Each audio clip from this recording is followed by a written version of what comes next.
Friends, welcome to part 5, the final part of our video presentation on chapter 8. This will be a rather brief part in which we will talk about information systems controls and give a brief summary of the entire chapter that largely deals with the systems view.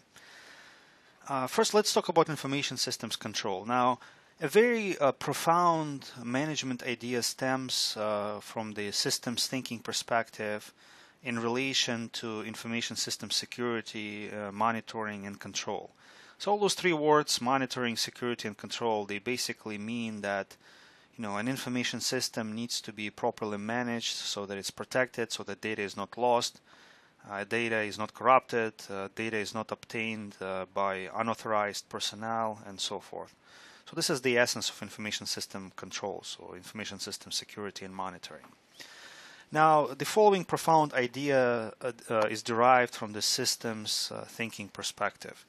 You see, you can have a very sophisticated technology in place, you can have very reliable hardware, you can have sophisticated authentication methods, you can have firewalls, you can have antiviruses. However, this is not enough if you don't take care of the people and organizational side of things. Now, to illustrate this idea, I would like to talk about somebody named Kevin Mitnick. I don't know whether you've heard of him or not, but Kevin Mitnick was one of the earliest and one of the most famous hackers. Okay, so he did a lot of computer hacking starting the age of 16. He was a prototype for a lot of movies that were based on his career, so to speak. Eventually, he went to jail. It's kind of interesting because I remember, like, when I was reading about him, they were saying that he spent like a lot of time in jail, but it looks like, in 1999 he was just convicted to 1 year in prison. So I think like people were saying that he was destined to spend the rest of his life in jail, but because he was so lovable, because the press was talking about him, everybody was kind of saying, well, this is the new age criminal. He didn't do anything bad. He didn't punch anybody, he didn't steal anybody's car, he was just hacking into different systems. So because he was such a widely publicized and lovable character, he got away with only 1 year in jail.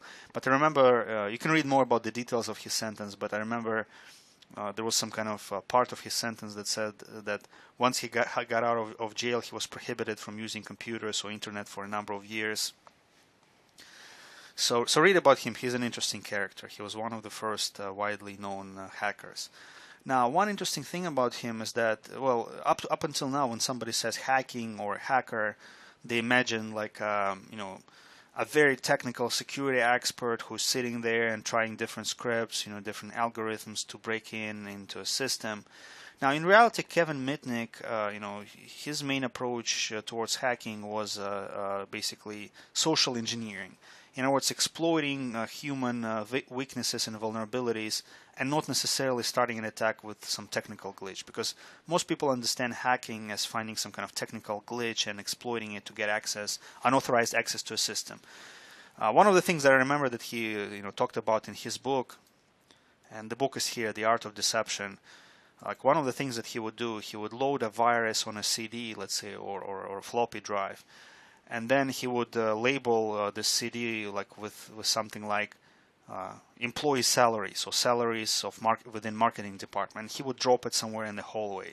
So somebody would walk by and they see the CD lying on the floor. They pick it up, they read the label, which is which says salaries of employees, and they just cannot resist and check it out. And they want to see how much everybody is making within the organization. So they bring the CD to their workplace, they launch it, and by that they will install a virus or some kind of Trojan that would allow Kevin Mitnick to connect remotely to this computer and get access into the system. Another approach of social engineering that he described, I remember, he would call end users within a company. So, for example, he would find somebody's work number. He would call them up on their work phone, and he would introduce himself as a system administrator from the IT department, and he would say that I need your login and password to verify something. So that's how he would get access into the system, not by exploiting a technical vulnerability, but by exploiting human weaknesses, right? And all those things collectively, they're called social engineering. Dumpster diving, it's another example of social engineering. Like, he would go literally to the dumpster behind somebody's office, and he would dig through the trash trying to find papers that may reveal, login information or any other confidential information that can be used to break into the system. So that's what Kevin Mitnick did. In fact, I highly recommend his book, one of the classics about hacking, especially the social aspect of hacking. So his whole career, so to speak, in quotes, I guess, illustrates this profound idea that that once again stems from the systems view. The idea that you can have a very sophisticated technology, but if you don't take care of people in organizational side, somebody will still be able to break in, corrupt data, steal data. So therefore, any organization needs to introduce appropriate management policies, operating procedures that would prohibit or decrease the chance of security breaches. For example, a policy that's something that would protect against the Kevin Mitnick's type of attack would be, password information login and password information should never be shared over the phone, right? Because otherwise somebody like Kevin Mitnick can call and obtain this information over the phone.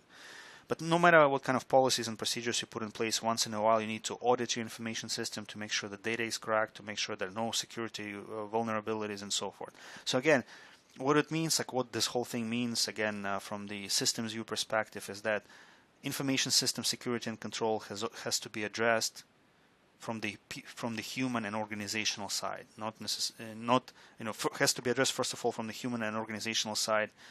You cannot just narrow down the problems of security and information system security and control down to hardware and software measures only.